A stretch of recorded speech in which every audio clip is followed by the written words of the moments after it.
31쪽 42번 단백질의 기능은 다양하다.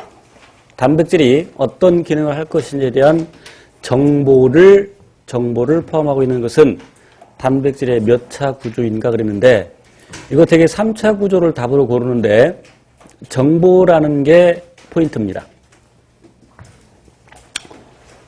우선 단백질의 1차 구조는 아미노산의 서열이죠. 4차 구조부터 갑시다.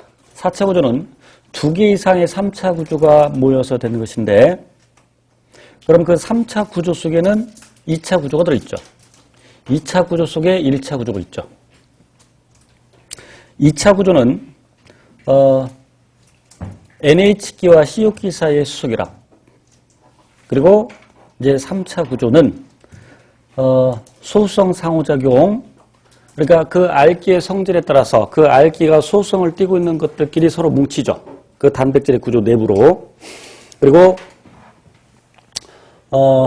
극성 알기 간의 수결합도 나타나고 이온 결합도 나타나고 그 다음에 이황화 결합 같은 공결합도 나타나고 반데르발스 인력도 나타나고 그러면 그 극성 알기 간의 수소 결합을 생각할 때 지금 3차 구조 얘기하는 겁니다.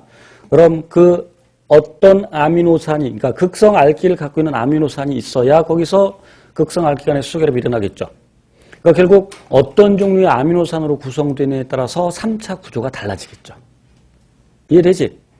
그러니까 그 결국 단백질이 어떤 기능을 할 것인지에 대한 정보를 포함하고 있는 것은 몇 차 구조라고 할 수 있어? 1차 구조라고 할 수 있죠. 그래서 1차 구조는 모든 단백질이 다 갖고 있습니다. 그래서 이제 인슐린을 예를 들었지만 그 인슐린이 1차 구조이면서 동시에 3차 구조죠. 그러니까 그 인슐린에 있는 아미노산의 서열, 종류와 별 순서, 이게 1차 구조고 2차 구조는 수소결합함으로써 그래서 알파 나선 구조와 베타 병풍 구조가 있는데 알파 나선 구조의 대표적인 것이 케라틴 그리고 베타 병풍 구조의 대표적인 것이 피브로인, 명주실에 있는 누에고치, 비단 그리고 거미줄 또 역시 베타 병풍 구조이죠. 이제 3차 구조는 구형을 이루는 것도 있고 그다음에 섬유상을 이루는 것도 있는데 헤모글로빈은 글로빈 단백질 4개가 결합되어 있는데 그 글로빈 단백질 한 개 한 개는 3차 구조이죠. 그 다음에 콜라겐도 4차 구조인데 콜라겐 단위 구조가 3개 섬유상으로 이렇게 꼬여 있죠. 그래서 그 4차 구조의 단위 구조도 역시 콜라겐의 단위 구조도 3차 구조이고 그 다음에 트랜스사이레틴 혈액에서 지용성 물질을 운반시키는 데 관여하는 트랜스사이레틴은 4차 구조인데 그 트랜스사이레틴의 단위 구조가 3차 구조이고 미오글로빈은 그 자체가 3차 구조이죠. 그래서 종류까지 그리고 얘까지 기억하셔야 되고요. 답은 1번이었고 43번. 단백질의 4차 구조를 보이는 헤모글로빈에 있는 비공결합이 아닌 것은 그랬는데 3차 구조가 2개 이상 모여서 4차 구조를 이룬다고 그랬는데 4차 구조에 나오는 결합이 바로 선택지에 있습니다. 그런 결합들이 다 나타나는데 비공유결합 아닌 것 그러면 공유결합 찾으라는 얘기지.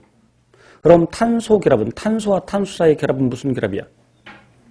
탄소와 탄소 사이의 결합은 무슨 결합? 공유결합. 그러니까 4번 답이죠. 되겠죠? 44번. 단백질의 구조에 관한 설명으로 옳지 않은 것 그랬는데 1번 1차 구조는 폴리펩타이드의 아미노산 서열에 결정된다. 맞고 2번 단백질의 1차 구조의 변화는 1차 구조가 변했다는 것은 이미 폴리펩타이드가 만들어진 다음에는 1차 구조가 변하기 어렵죠. 그죠?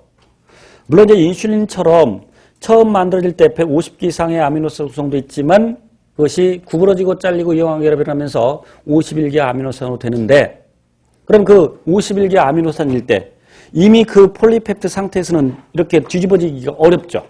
그지?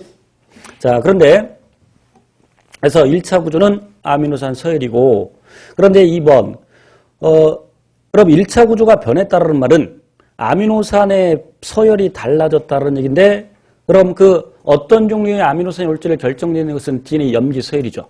즉 DNA 염기 서열의 변화, 즉 유전자 돌연변이에서 다른 종류의 폴리펩타이드가 만들어지면 그럼 1차 구조가 이게 변한 거죠. 그러면 당연히 단백질의 구조가 달라지죠.